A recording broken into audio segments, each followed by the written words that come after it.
Welcome back everyone to another breakdown video. In this one I am actually staying a little closer to home, at least for me anyway, and I'm taking a look at a river here in Montana called the Stillwater. Don't let the name deceive you though, the Stillwater is not very still, at least where you go rafting, where you have fun anyway. If you guys like these videos, please give it a thumbs up. If you have any questions or comments about it, please leave it down there in the description. And if you like what I'm doing here, you find yourselves coming back here on the regular, please consider subscribing too. It'll help me out so much. Help the channel grow here a little bit. That being said, we're going to jump right into the video here. This video was taken off of one of my runs on the Upper Stillwater, or at least what I consider the Upper Stillwater. Starts at the Buffalo Jump fishing access and goes all the way down to the Cliff Swallow fishing access. Nice little section to run, mostly class 3, class 2 water, or class 2, class 3 water. Fun stuff, and fun enough that, I decided just to have some more fun and just take down an R1. My little cub here had a great time doing it. But the rapid here is Upper Castle Rock. It's one of the first class 3, maybe class 2 plus rapids you come to as you're working your way down there. Of course, when you're working with a company, you consider, you always like to upscale the rapids a little bit, just to give your guests a little bit more excitement as you're going down the river. With the company, we would consider this a class 3. It's a bit of fun rapid. That's a little bit of a backstory to it and kind of what to expect here.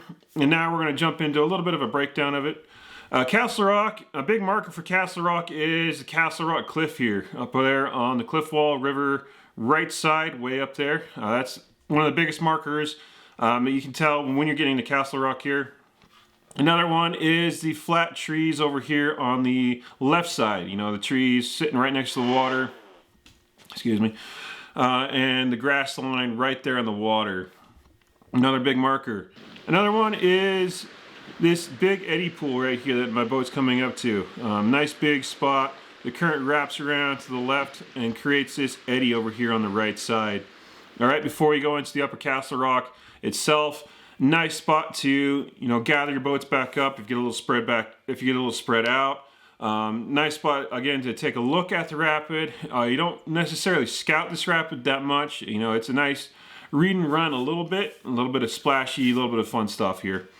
Another big reason you really can't scout it too much is the river left side here is all private property. River right side, I believe, is still private property. If you stay below the high water mark, at least here in Montana, you're not considered on the property line, but people might get angry at you, come out, trying to figure out what you're doing. But for the most part, the people who live here on the Stillwater, they know the river's for everybody, and they just like enjoying the river and enjoying Mother Nature themselves as well. So this is a nice spot to get a bit of a breather, kind of focus on what you're doing here. I like to enter this on the right side.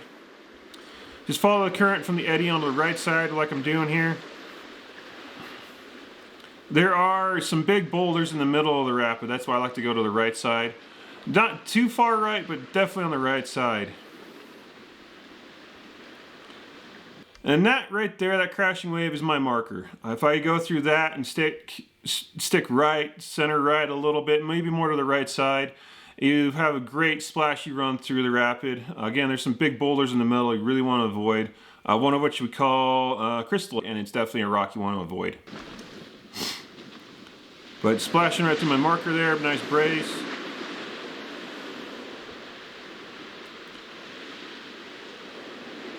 And this water level was about 4,000 CFS on the gauge, 4 to 5. If you go above 5, you have a tendency of coming into contact with the underside of some bridges on the river. There are 7 bridges as you go down this river, so anything above that 5 mark, you'd be squeezing under those bridges. I actually talked to a kayaker recently, and he said at the 55 or maybe 6,000 mark, he actually had to roll his kayak over and go under the bridge, upside down in his kayak, just to clear the bridge. So that's how tight those bridges are. I just wanted to give you kind of a reference mark on that.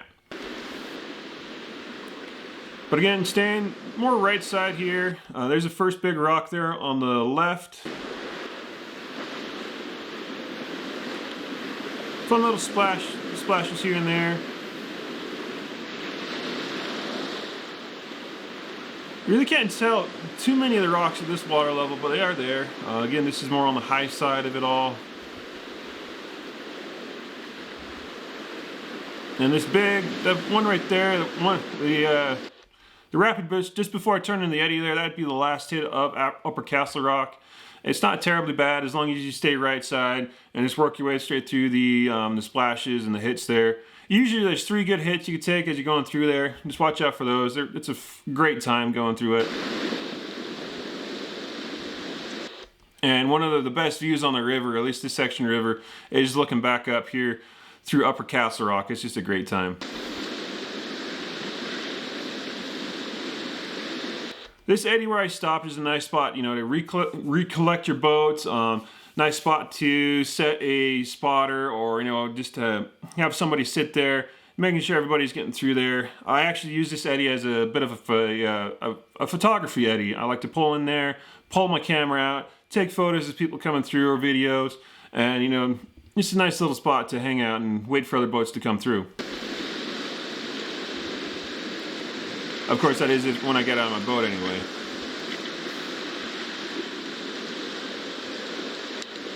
So that was a short little breakdown of Upper Castle Rock. It was short enough and simple enough that I wanted to string Lower Castle Rock into this as well. Lower Castle Rock comes almost immediately after Upper Castle Rock. You have a little bit of flat water here. You can kind of relax for a few seconds, and then you'll be going into Lower Castle Rock. Lower Castle Rock can be a little bit trickier, especially towards the end, and I just wanted to, you know, walk you guys through that a little bit. First things first, the channel over here on the right side, I don't recommend going down there.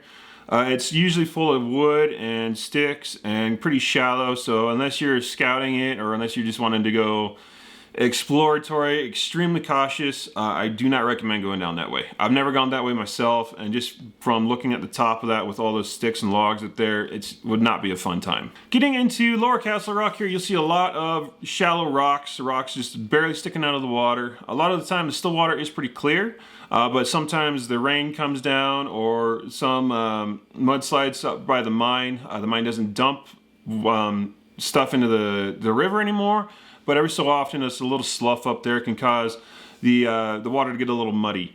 Not like Utah mud or Utah rivers, Colorado, Utah rivers, nothing like that, but it can get a little murky in there, so just keep your head on a swivel again. It's a nice spot to pick out rocks, have a little bit of fun rock dodging here. My video won't play again. There we go.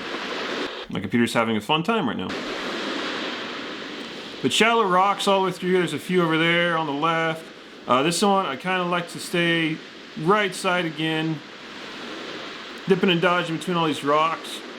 There's a few little sleepers in here, especially if you have a bigger boat than this Air Cub that can catch you if you're not ready for them. Right here, I'm starting to angle my way into the center of the river and then pop my way out towards the left side. Just down here, you can kind of see the cursor circling it is a big boulder on the right side. Not something you want to get smashed up against.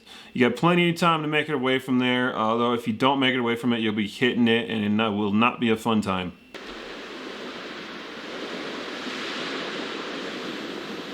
Again, there's lots of little sleeper rocks in here.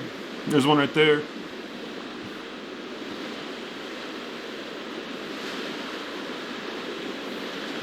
I'm in the center of the river here, kind of letting it glide a little bit. I had time, like I said, you get time to get away from the big boulder, and there's the big boulder on the right side. But you know, don't take too much time. You want to push back to the back to the center here a little bit. Work your way to the left of the big rock. But again, you have plenty of time to get there. Just don't take too long. I'm a little closer than I would like to be here just because I'm R1ing. I didn't have a lot of push or pull directionally when I was R1ing, so a little spin maneuver and glided right past the rock there. So that was, easy peasy again. This was the same water level as the other rapid there. Probably pretty easy to see. It was all in the same run. But that was the Upper Castle Rock and Lower Castle Rock.